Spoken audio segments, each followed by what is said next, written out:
Hey everyone! Today, I'm going to show you how to use the 2025 Monthly Planner. Let's dive in. This planner is packed with features to keep you organized all year long. It has 12 pages, one for each month, so you can easily plan ahead and stay on track. Let's take a look at the January 2025 page to walk through how it works.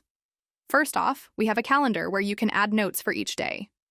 Today's date is highlighted with a dark background, making it super easy to find. Now, let's move to the left side of the page. Here you'll find this month's focus, top priorities, to-do list, and notes. Start by filling out your monthly focus. Write down your top 5 priorities and add your to-dos for the month. Once that's done, you can jot down any important notes in the designated section. Now let's talk about the habit tracker. This is where you can track your daily habits and set goals for how many days you want to repeat each habit during the month. Just set your goal days and start checking off each habit. Today's date is also highlighted here, making it easy to stay on track. As you mark off your habits, your completion percentage will automatically update. If you reach 85% or more, you'll earn a star for that habit, helping you stay motivated and celebrate your progress.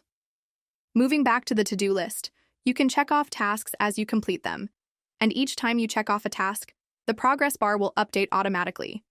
You'll also see the completion percentage for your to-do list, and the tasks will be crossed off once completed. That's it.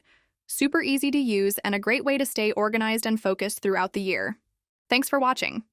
The link to this planner is in the description below. Wishing you all a productive and organized year ahead.